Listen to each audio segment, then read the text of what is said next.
On today's episode of Locked On Pirates, I join the Baseball Biz, hosted by Mark Corbett, to talk about the Pittsburgh Pirates, talk about the series win over the Chicago Cubs, the upcoming series against the Tampa Bay Rays, the future of the Pirates, why Ben Cherington has done a phenomenal job as of late, and why things are on the come up for the Pittsburgh Pirates and why they could be contending very, very soon.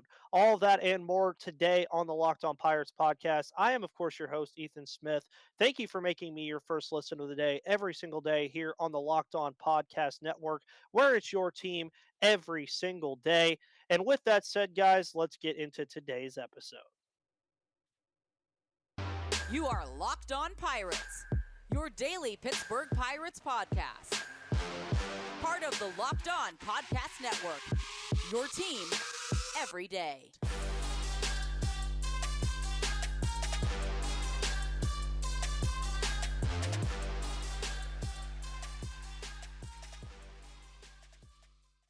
The cloud. Okay. There we go.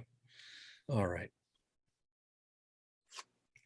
Welcome to Baseball Biz. I'm Mark Corbett, your host. And with me today, I have Mr. Ethan Smith of Locked On Pirates. That's right. He's part of those Locked On broadcasts you see across all the 30 teams across MLB. But Ethan gives a unique perspective about what's going on in the NL Central and most certainly with the Pirates. Welcome, Ethan. How you doing today, man? Well, after the Pirates just won on a walk-off, you can't help but be good after beating the Cubs 3 out of 4. O'Neill Cruz is finally up. A lot of these young guys are starting to make a real impact. So things kind of going in the right direction for Pittsburgh lately. Yeah, Pittsburgh has been, a bit, hasn't been where they wanted to be, I would say, as far as NL Central. And you've got a couple of guys above you guys who are just continually battling out the Cardinals and the Brewers. But the things have changed for when I look at Pittsburgh over the last few years. You're looking at, let's take a quick look at the record, even just from last year. Last year, you guys, I guess, ramped it up with about winning percentage of 377. And right now you're at 412. So that's, a good positive direction to be going into. Oh, yeah, of course. And that's really all you can be looking forward to from this team right now is, again, they're not contending. You'll hear me talk about that all the time. They're not a contending team as of yet, but they're getting to that point. And a lot of that stems from the fact that you finally bring up arguably your best prospect in O'Neill Cruz. A lot of your pitching has started to improve a ton as of late, and things just continue to move forward. And that's all you can really ask for out of this team is to just continue to move forward, see these young guys continue to get better. And that's more of what these years in between contention are about, is making sure that you're getting that core together again. Right now you have Brian Hayes, Brian Reynolds, O'Neill Cruz is, I think, going to eventually stick himself in there as well. Michael Chavis, even another castaway from a contending team in the Boston Red Sox with the Tampa Bay hat. I'm sure you know enough about the Boston Red Sox. Don't need to talk about them. Thank you.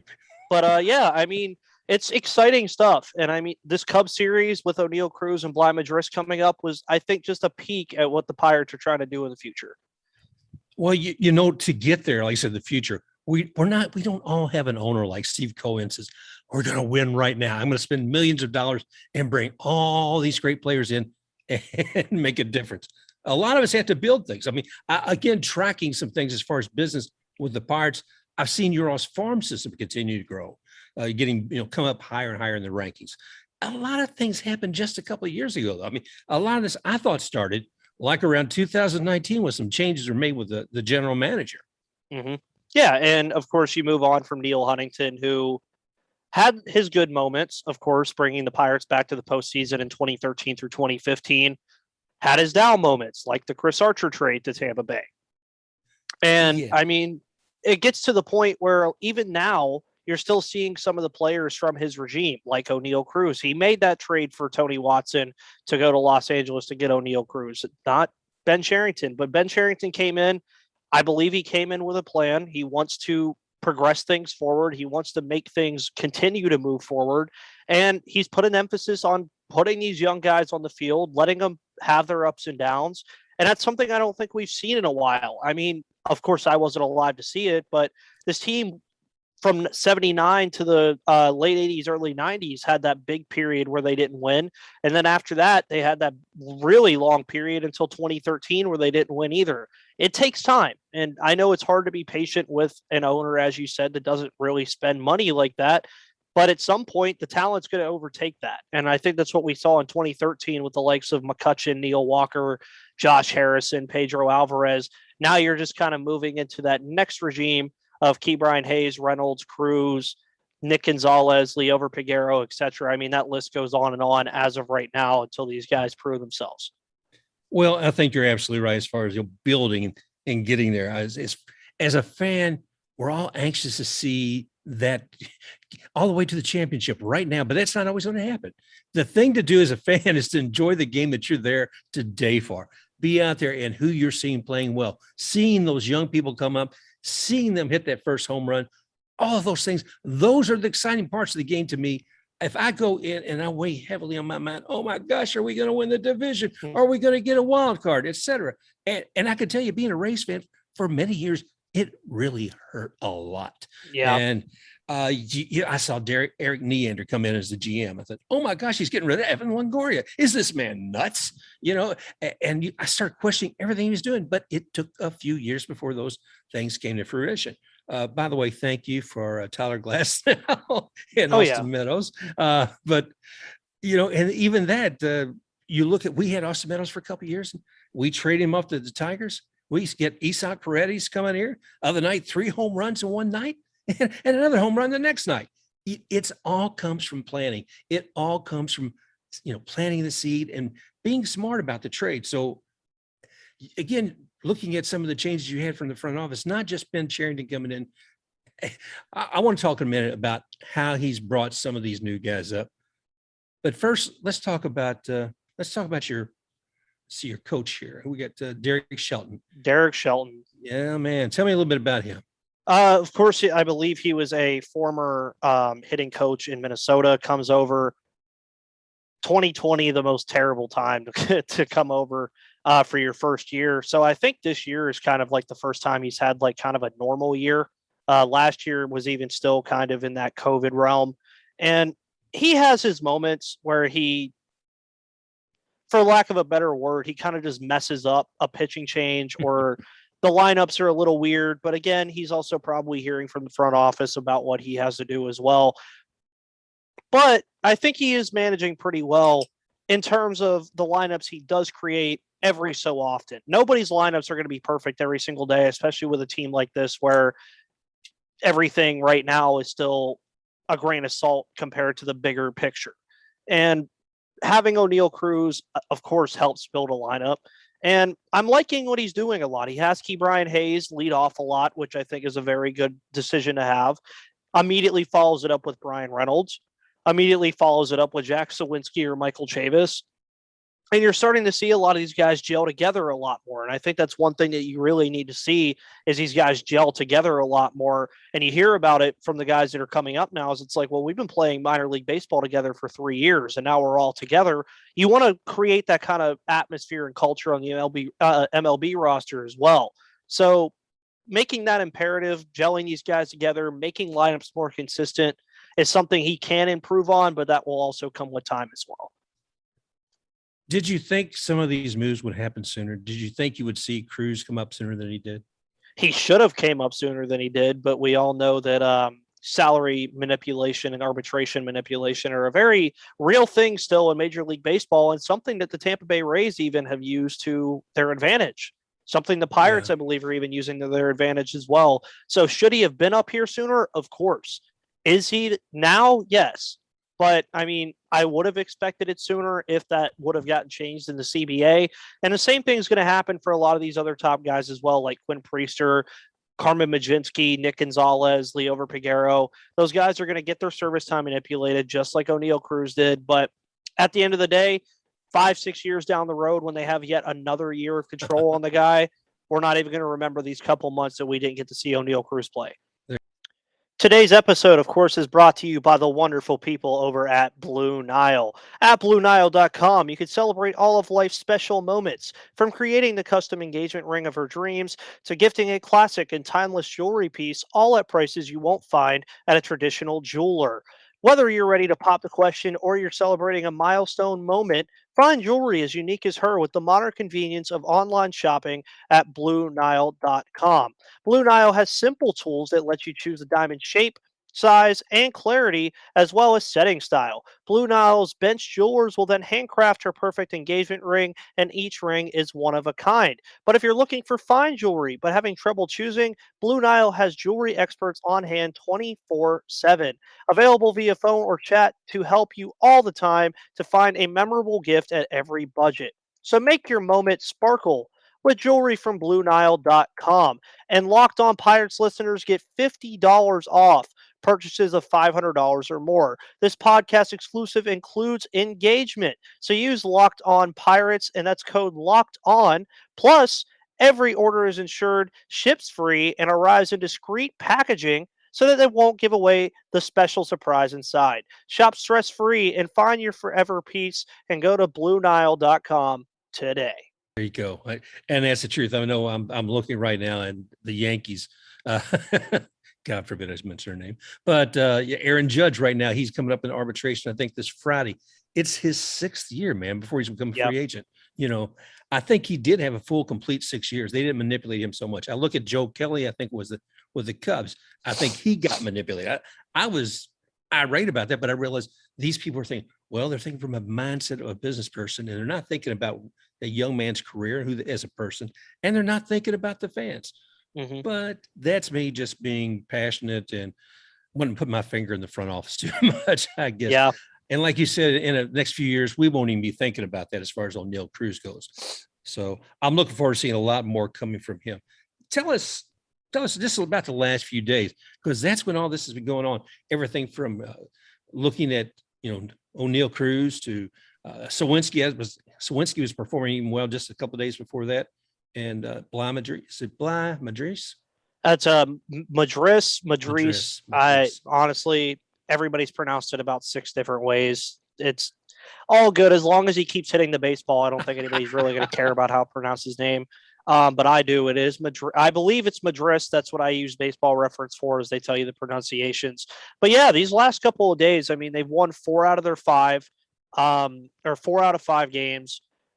They beat the Cubs, which is something that I talked about on my episode yesterday about creating a stepping stone towards contending. And they're doing that right now by beating a team like the Cubs that they arguably should be beating with how Chicago is playing this year. They have a better record than them. And honestly, I didn't think I'd say this before the year started, but the Pirates are better than the Cubs are. They just flat out are. And of course, the Cubs are dealing with their own things, their own injuries, but I think the Wednesday game was definitely an outlier because Jared Eichhoff was just kind of a replacement for Zach Thompson, who's on the 15-day. We kind of all expected that to happen with him. I don't think anybody really put too much stock into that loss yesterday. It was mainly the Cubs just pushing back and the Pirates, just throwing a guy out there that has no future with the team anyway. At the end of the day, though, for me, this is what I would really say about it is winning 4 out of 5 games is always a good thing. It doesn't matter who you're doing it against. Doesn't matter how you do it. And the Pirates did it really well. I mean, they scored 12 runs on Monday, 7 runs on Tuesday, and 8 runs on Thursday, which is just great. And you want that to happen because that's one thing the offense has been struggling a lot. And you want to take this kind of thing and use it with momentum. And whenever O'Neill Cruz got called up, I said that this was going to be a major factor for this Pirates team, is that Madris and Cruz are going to implement a huge part of the offense into eventually like getting to the point where they're not scoring a run or 2 a game, and that's what you like to see. And that's what we got to see these last couple of days. And, another thing about those young guys coming up, and to me that it's exciting. And even I was looking at something on MLB the other day with your DH Vogelbach, and he was saying, the hype, the quote is, the hype about O'Neill is crazy. He's an unbelievable player, but it doesn't go unseen what Bly has done very quietly up here. He said, what you can say under the radar because he came up with O'Neill. He had just unbelievable at bats. He played the heck out of defense in his 2 games out there. He does it quietly. You can tell he's a fire that wants to win, and those guys are contagious. And you want to be around those guys. And you want to be around those guys. That's the thing about it. This new blood, this new energy, if you will. I mean, that has to be sparking the rest of the team as also. Yeah, and I mean, that's what you were looking for from these guys. And you see the Pirates, they've called up 12 new guys this year, all rookies. I mean, it's nuts. Cal Mitchell, Jack Sawinski, Tucapita Marcano, Diego Castillo, Hoy Park has been called up and down. Leover Peguero even got a game in there with Marcano going on the COVID IL this past weekend. O'Neal Cruz, Jack Sawinski, who you mentioned earlier, Kanan Smith and Jigba before his injury that's going to probably sideline him for the rest of the year. The list goes on and on and on, and it's good. And I don't think anybody in Pittsburgh should be complaining because they're finally doing what they should have been doing all along. And what a lot of these teams or a lot of these fans of teams that are losing usually beg for, which is throw the young guys out there. Yeah. Like just throw them out there. Because would you rather watch, for lack of better comparison, would you rather watch Robinson Cano play for your team and hit 230, or would you rather watch Jack Sawinski play for your team as a rookie and hit 230? Oh, yeah. At least there's some optimism behind the 23-year-old hitting 230 and leading all MLB rookies in home runs. That's really what you want to see. Now, of course, the Pirates still have their fair share of veterans on this team. Chris Stratton in the bullpen is a veteran. Heath Hembry, before he got DFA'd, was a veteran. Yu Chang, who's bounced around now, probably on his last legs, is a veteran piece. Brian Reynolds, even at this point, is a veteran piece. But when you're using these veteran pieces, like you mentioned, Daniel Vogelbach, he's made it an impact as a DH. He really has. And I mean, that's what you want out of those guys, but you also want these young guys to have somebody to look up to, which is where I think Brian Hayes is going to come big into this because he's already kind of established himself as a leader. Brian Reynolds kind of does the same thing. I want somebody to take charge and lead this team. Who's it going to be? I can't tell you that. Yeah, I might host the Locked On Pirates podcast, but I cannot tell you who's going to be the leader of this team for the next half decade. But somebody is going to have to do it. Andrew McCutchen did it for those 3 or 4 years that they were contending. Who's going to do it now? That's one of the biggest questions that you're going to see over the next couple of years, because without a leader, you're not going to get to that World Series contention point. You might make the playoffs, but do the Pirates really want to make the playoffs and then lose in the wild card again? Which, thank God, the wild card doesn't exist anymore, because I know Pirates fans love talking about the one-game playoff. Oh, yeah. And as a Tampa Bay Rays fan, I got to tell you, I understand about the young people coming up. I cannot tell you how long us fans have been going out to the minor league games watching Wander Franco the last few years, say, when are they going to bring him up? When are they going to bring him up? And the excitement about that. The other part is I've been out there to the minor leagues and I'd seen Vidal Brujan.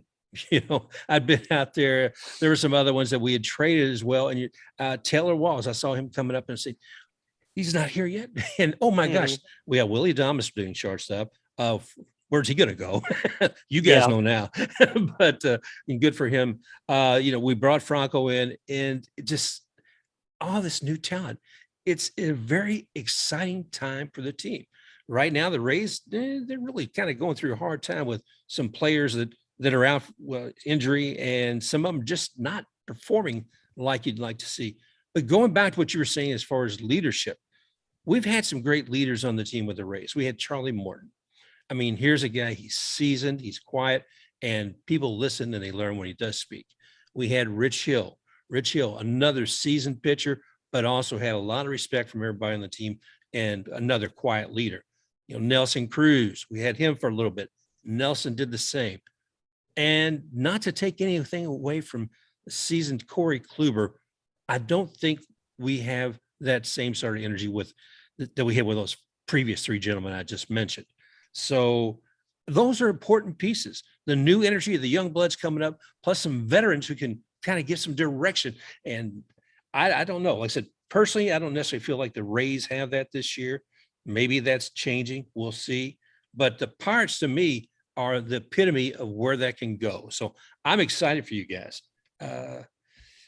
So Cubs, like you said, Cubs, I don't know what they're doing. Okay. I don't know what they've been doing since they won a World Series, for God's sakes. I talk with Sarah Sanchez sometimes from Bleed Cubby Blue podcast, and I know she's not happy. I don't call her as often as I used to because she's not happy when I call. Yeah. But it's tough. And I'm looking at the Reds. Good gravy, man. Who are these people? They had the MVP of the year. Was it MVP or was it rookie? Rookie of the year, Jonathan India. Jonathan India. I saw him at a Louisville minor league game. They sent him down for hamstring injuries. But I'm looking at that team and I'm thinking, really, is this it? And I haven't looked at what they're spending salary wise, but are you just trying to hang out with the Oakland A's down there in the basement, Reds? Are you just trying to find a way to be at the very bottom? I don't know. I don't think that some front offices are making a commitment to the team and the fans. Today's episode is also brought to you by the wonderful people over at Athletic Greens.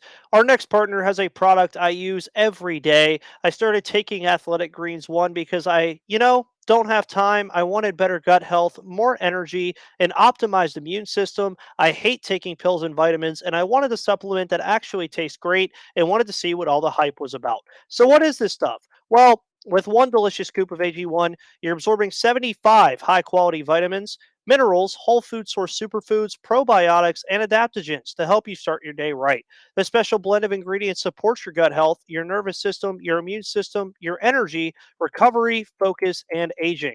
All the things you need for a perfect day. It's lifestyle friendly. It contains less than 1 gram of sugar and no GMOs, no nasty chemicals or artificial ingredients while still tasting amazing. It also supports better sleep quality and recovery, and it supports mental clarity and alertness. And it's the one thing with the best things. It also costs you less than $3 a day, and you're investing in your health, and it's cheaper than your cold brew habit. So you're investing in an all-in-one nutritional insurance. Right now, it's time to reclaim your health and arm your immune system with convenient daily nutrition. It's just 1 scoop in a cup of water every day. That's it. No need for a million different pills and supplements to look out for your health. To make it easy, Athletic Greens is going to give you a free 1-year supply of immune-supporting vitamin D and 5 free travel packs with your first purchase. All you have to do is visit athleticgreens.com/MLB network. Again, that is athleticgreens.com/MLB network to take ownership over your health and pick up the ultimate daily nutritional insurance. Yeah, and the thing that I love about what you bring up about the Cubs and the Reds is they're most likely going to be sellers at the deadline, which should be music to the ears of Pirates fans for this one reason that I brought up before on the podcast a few weeks ago, is the Pirates are in a perfect spot right now.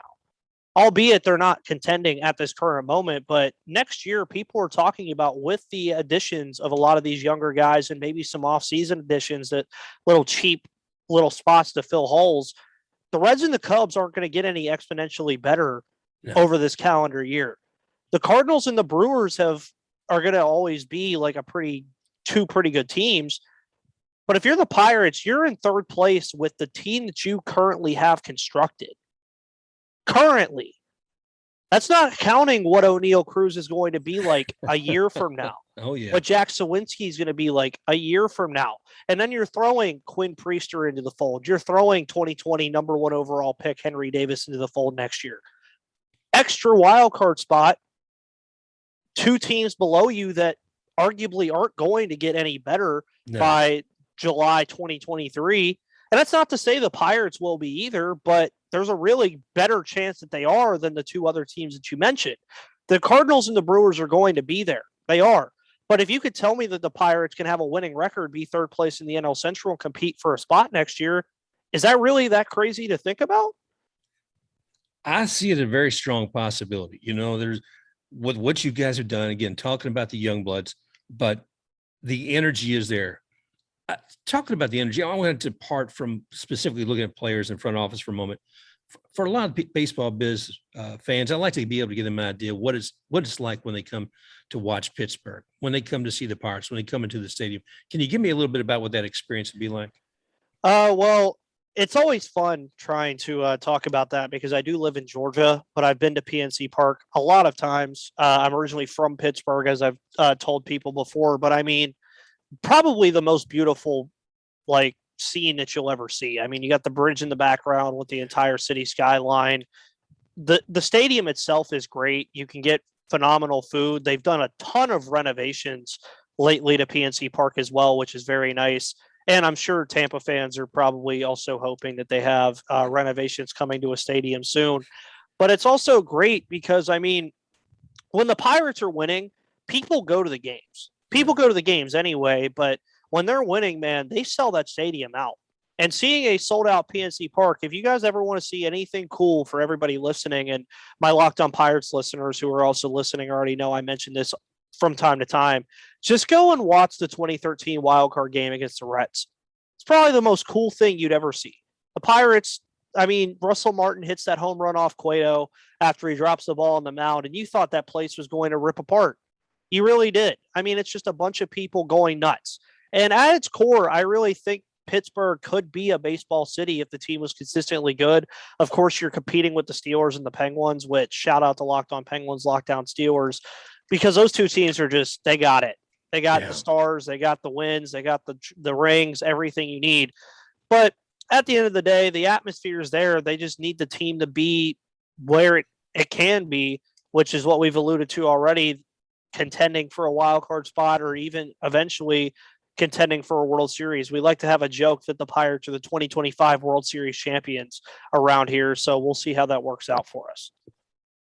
Well, thanks kind of walking us through the park, because it is kind of a unique experience. I mean, so many times we're able to watch something on TV with it, but we're not able to get there. And PNC Park is definitely one on my list. So thank you for sharing that with us. And looking to the future, right now we're getting close to start getting all the, I should say getting close. It's at that point where we're starting to get all the votes coming in from the All-Stars.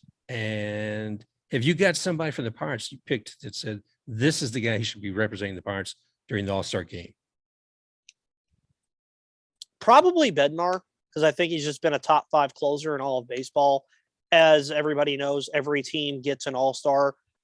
So I've really kind of looked at a lot of the smaller teams and who's going to probably get it. Like for the Orioles, for instance, I think Austin Hayes will definitely get that nod for them. He's been absolutely phenomenal. For the Pirates, I think it's between Bednar and Hayes. Reynolds, beginning of the year, I think was just too slow for him. He's still only in like the 247 to 250 batting average range, which is not him. But I mean, over that 9-game road stand that they had where they lost 9 games in a row, he actually did very well. He was hitting 500 on the road stand. You'll take that all the time. But Hayes has been phenomenal. He leads all of baseball in offensive runs saved. But I do think David Bednar will be that guy just because he's been consistently on it out of the bullpen. 3 inning saves, something you don't usually get or hear that often. And he's just been that guy. And, of course, from Mars, PA, a local guy, can't go wrong with it. And I'd love to see Bednar as an all-star and hopefully see Bednar on this team when they're starting to contend again. Well, I contend again, but like I said, I think you kind of are now. And, but we'll see how it rolls out for the rest of the season. I mean, obviously, like I said, you're doing better than you did last year overall. And you got a good team, man. So we'll see. Let's see what else. What are your expectations then for like the rest of this year? Do you see you guys above 500? No. They're already 10 games under. I think anything, just don't lose 100 games again. That's really what I think that their main goal needs to be. But if they can get to 70 wins, which is something I think that's very possible for this group, especially if they keep them intact and stay healthy, 70 wins is like a very good benchmark for going into next year. We've seen teams jump from 70 to 75 wins to then a winning record the very next year, because sometimes all you're looking for is that one piece that changes everything. And the Pirates might have that in-house. They might have it out of house. You never know. And 70 wins, I think, is a good benchmark. They're 29-40 right now, I believe. Yeah, they're 29-40. So if I do my math correctly, I can't. How many games is that? That's 69 or 69 games. Is that 60 or is that 79 games? No, you're 69, I believe. Yeah, that's 69 games. Some other teams up to 71 games. You guys are still got some other ones to make up. Yeah, and I mean, at the end of the day, if they can get to that number 70, I think that's good. I mean, going into the year, they were 65.5 over under. If they go over that, I think most people would be pretty happy with this team. You know, I'm going to take a kind of a step back too. I was looking at opening day and seeing who is no longer there. Yeah, that's fun. Yoshi's been out. Sasugo, he's been out, I guess, now for a while, and I don't know that we'll ever see him come back. Catching's been kind of catching's been kind of interesting for you guys too. I know there was that one game I was watching, and suddenly said, "Wait a minute, they got a position player doing catchers." Yeah, Josh Van Meter. Yeah, and was it Mikey Perez came up for a bit? Is he still with you guys? He is still up, yes. Right now, the catcher situation is Tyler Heineman and Michael Perez. Beforehand, it was Roberto Perez, who they signed in the offseason. He's out for the year. You've seen Andrew Knapp even get some chances, but he's no longer here either. And I'm looking at that opening day lineup: Daniel Vogelbach, Michael Chavis, Reynolds, Hayes, Castillo, Tsutsugo, Van Meter, Kevin Newman. Then you also got Cole Tucker in there, who's no longer here. Yeah. Ben Gamble's on a rehab stint, Roberto Perez and Hoy Park. So, yeah, since April, a lot has changed on this team for the better for the most part. And we never know. Somebody who goes to Vegas and bets at the beginning of the year on what some of these teams are going to do and what they're going to look like, it is a big gamble. But, obviously, Vogelbach, so he's obviously still with you guys. And, I mean, he's kind of a leader too. I mean, he's a little bit more longer in the tooth, but he's a leader of that team. Daniel Vogelbach. Yeah, he was a free agent signing. He's done well. I think he's teaching some of these guys things, and it's fun to see him do his thing on the base pass every once in a while. Bigger guy, but he's got some speed behind him. Yeah, I know. I used to look at him and Rowdy Gillette as two guys out there. I like watching the big guys out there run the bases when they're doing well. Who is it? The guy from the Blue Jays. Was it Alejandro Kirk? Thank you, sir. Yeah. And I'm surprised to see the speed. I look at these guys, and they're much more athletic than what a person might think when they see them out there at the plate. But it's been going great, my friend. So let's see now. When we're looking then for the expectations of the season, we talked about what that's going to do. What do you want to see the front office do for the team that they haven't done yet? Like this year or moving forward? Let's look at moving forward. Moving forward, I mean, realistically, you can kind of see where the holes are going to be for this team when they're contending, pitching being one of them. But whenever they were contending before, I mean, 2013 through 2015, Francisco Liriano, AJ Burnett. Who else did you have in there? Charlie Morton even was there for a little bit.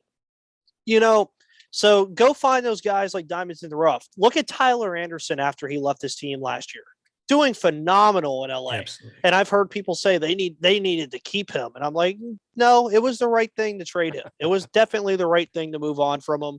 And, that's all I'm really looking for. You always find those little unsung heroes and those unsung signings. I mean, look at the Braves last year who just won the World Series.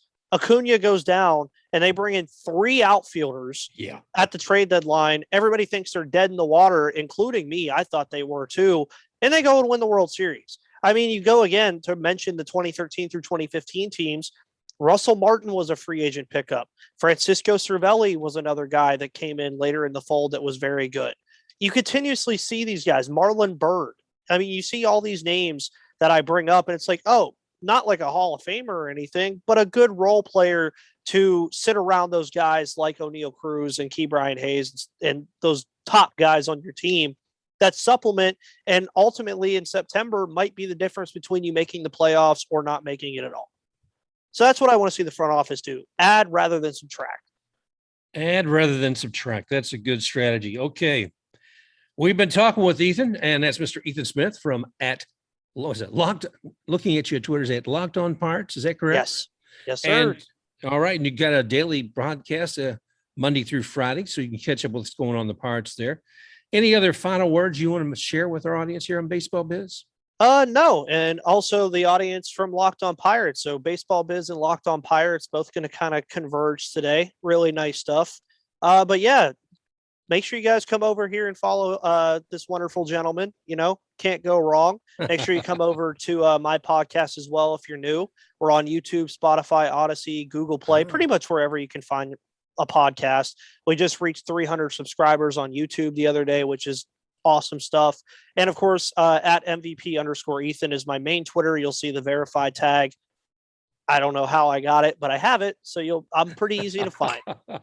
Okay, Ethan, man, I can't thank you enough for joining us and allowing me to be here on at Locked on Pirates as well, man. It's been fun. Can't wait to see what's more's coming. And my gosh, like I said, looking at these new guys you got, it is inspiring. I mean, nothing but good things to come.